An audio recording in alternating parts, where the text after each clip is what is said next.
Quando começa uma negociação? Imagina que você quer negociar um aumento de salário com seu chefe. Quando que isso começa? Esse é o exemplo que acho que mais acontece comigo, que eu tenho mais clientes pedindo, né? São negociações de aumento de salário, de evolução no cargo da empresa, etc.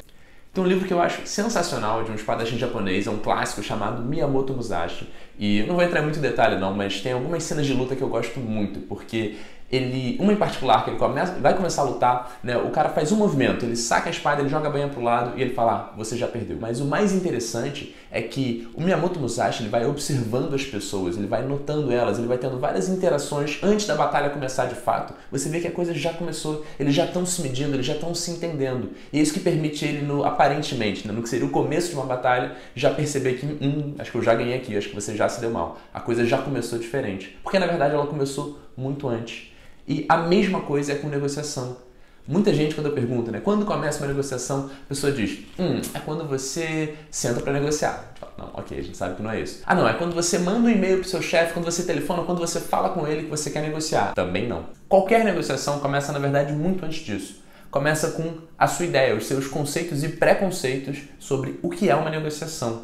E tudo começa, de fato, com o seu mindset, essa palavra tão famosa, que é como você pensa sobre negociação, porque isso vai sim transpassar, isso vai sim influenciar muito a negociação. A bagagem que você carrega para uma negociação é muito maior do que você perceberia. Infelizmente, a grande maioria das pessoas pensa que negociar é uma batalha, é uma disputa, que outra pessoa é o seu inimigo, que você está ali para se dar bem, para passar a perna no outro, ou pelo menos, no melhor dos casos, para reter informação e só passar o que for estritamente necessário. Essa visão ela é bem antiquada e obsoleta, ela não leva aos melhores resultados. E é muito importante você entender o porquê disso. Por que a bagagem que você carrega, por que a forma que você chega numa negociação, o que você pensa sobre ela, por que isso vai influenciar a outra pessoa, né? Por que o seu mindset, essa palavra que as pessoas adoram falar que está tão na moda, por que ele vai impactar uma negociação? Se tem uma coisa que ficou clara durante a pandemia, é que em qualquer encontro que você tem com outra pessoa, você tem um risco de contágio, né? Seja por vírus, por bactéria, mas tem um outro tipo de contágio que vai sempre acontecer quando você conversa com outra pessoa, quando você interage com qualquer uma pessoa, em 100% dos casos, mesmo que seja por telefone, mesmo que seja pelo computador, que é o contágio do seu estado emocional. E fica mais fácil perceber isso nos casos extremos. Então imagina que você encontrou na rua uma pessoa que está super triste, está passando por um momento muito difícil, está em depressão, acabou de perder o emprego e está mal.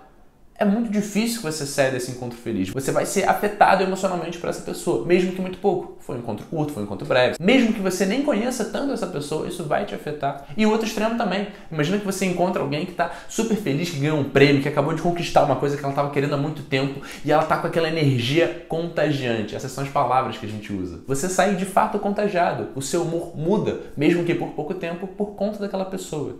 E é muito interessante entender que em 100% das interações que você tem, você vai tanto contagiar quanto ser contagiado.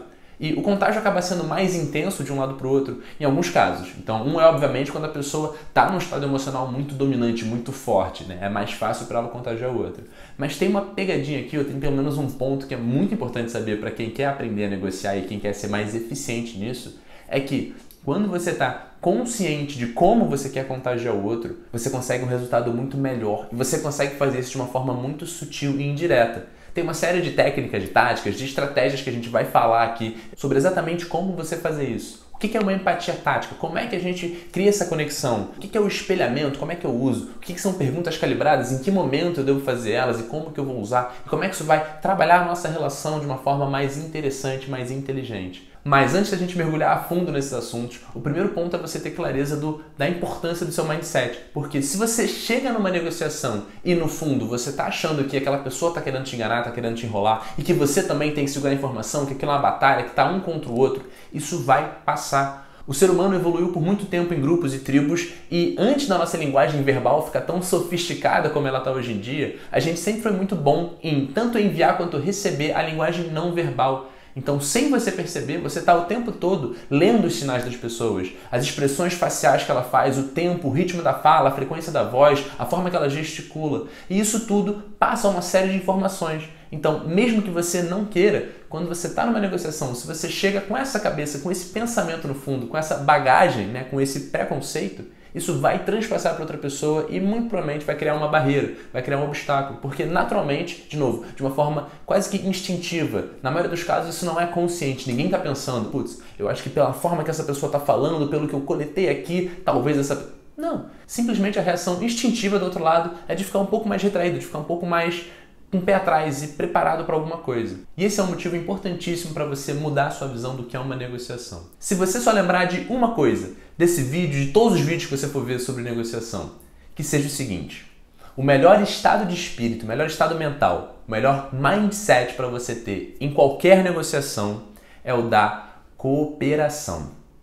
Sim, cooperação. Não é uma batalha, não é uma disputa, não é um contra o outro.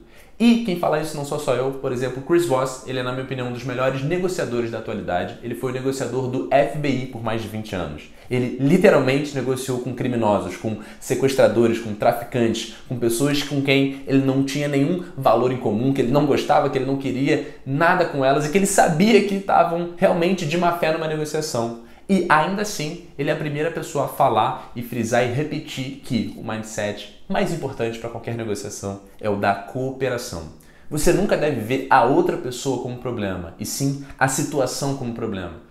Porque se você está negociando, você vai ter que se relacionar com a pessoa, você depende dela, você depende da decisão dela, você depende de uma série de coisas e vocês têm que trabalhar juntos. Ou, pelo menos, o melhor resultado que você vai conseguir vai ser trabalhando junto, entrando nesse estado de cooperação. E lembra que você contamina outra pessoa com o seu estado de espírito. Então, com mais clareza você tiver e usando bem as ferramentas que a gente vai trabalhar para isso, você vai conduzir a outra pessoa para esse estado também.